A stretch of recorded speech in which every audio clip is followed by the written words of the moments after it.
చదువుకునేటప్పుడు చాలా కష్టాలు పడ్డాడు. కరెంటు లేని రోజుల్లో దీపం పెట్టుకొని చదువుకున్నాడు. ఎన్నో కష్టాలు పడి ఎన్నో అవమానాలను ఎదుర్కొని ఒక్కొక్క మెట్టు ఎదుగుతూ ఎదుగుతూ విదేశాల్లో పోయి చదువుకున్నాడు. భారతదేశానికి తిరిగి వచ్చి ఈ దేశములో నా అణగారిన వర్గాల కోసం నేను కృషి చేస్తా అన్నాడు. ఆయన కొలంబియాలో చదువుకున్నాడు, లండన్ లో చదువుకున్నాడు. ఆయనకు కావాలంటే అద్భుతమైన ఉద్యోగాలు అక్కడే దొరికేది. ఆయన సుఖంగా బతకాలనుకుంటే, ఆయన మంచి జీవితం పొందాలంటే అమెరికాలోనో లండన్ లోనో బతుకుండేవాడు. కానీ నా చదువు నా కోసం కాదు, నా అణగారిన వర్గాల కోసం, నా దేశం కోసం అని చెప్పి అంబేద్కర్ గారు తిరిగి వచ్చిండు. ఈ దేశంలో దళిత బలహీన వర్గాల కోసం ఆయన ఎంతగానో కృషి చేసినాడు.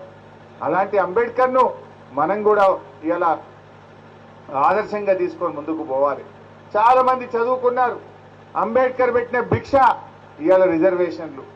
ఎస్సీ ఎస్టీలు ఇవాళ విద్యావంతులు ఉద్యోగులుగా ఉన్నారంటే, ఎమ్మెల్యేలుగా ఎంపీలుగా మంత్రులుగా ఉన్నారంటే అది డాక్టర్ బాబాసాహెబ్ అంబేద్కర్ గారు పెట్టినటువంటి భిక్ష.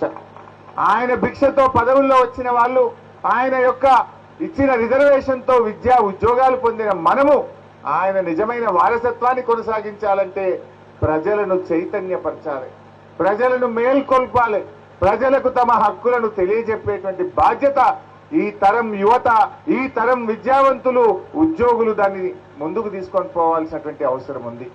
అప్పుడే అది సాధ్యమవుతుంది. అంబేద్కర్ ఒకటే చెప్పిండు, బోధించు, సమీకరించు, పోరాడు అని చెప్పిండు.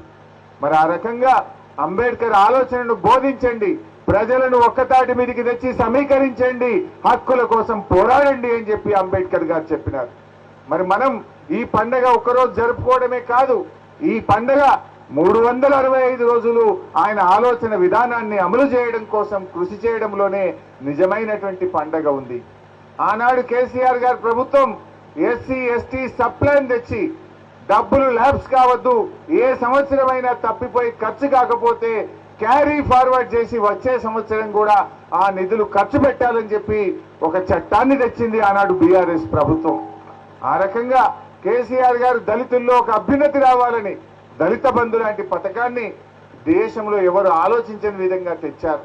అదేవిధంగా ఎస్సీ గురుకుల పిల్లలు చదువుకోవాలని ఈ రాష్ట్రంలో పెద్ద ఎత్తున ఎస్సీ గురుకుల పాఠశాలలు ప్రారంభించారు. ఆడపిల్లలు చదువుకోవాలంటే రూములు కిరాయికి ఇస్తలేరు, ఆడపిల్లల చదువులు మధ్యలో ఆగిపోతున్నాయని దేశంలోనే మొదటిసారిగా 50 మహిళా రెసిడెన్షియల్ డిగ్రీ కాలేజీలు ఈ తెలంగాణ రాష్ట్రంలో ఆనాటి బీఆర్ఎస్ ప్రభుత్వం ప్రారంభించింది. ఇట్లా ఎస్సీల అభ్యున్నతి కోసం ఎన్నో మంచి కార్యక్రమాలు జరిగాయి. మరి కొత్తగా అధికారంలోకి వచ్చిన కాంగ్రెస్ ప్రభుత్వం ఎస్సీ డిక్లరేషన్ పెట్టింది.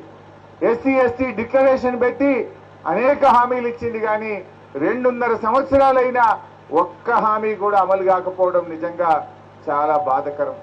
ఆనాడు కేసీఆర్ గారు దళిత బంధు కింద 10 లక్షలు ఇస్తే మేము 12 లక్షల రూపాయలు ఇస్తామన్నారు. కానీ 12 లేదు, 10 లేదు, ఒక్కరికి కూడా ఇచ్చినటువంటి పరిస్థితి లేదు.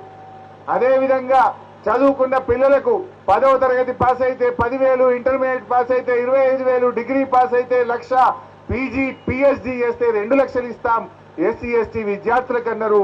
ఒక్క విద్యార్థికి 1 రూపాయి ఇచ్చినటువంటి పాపాన పోలేదు.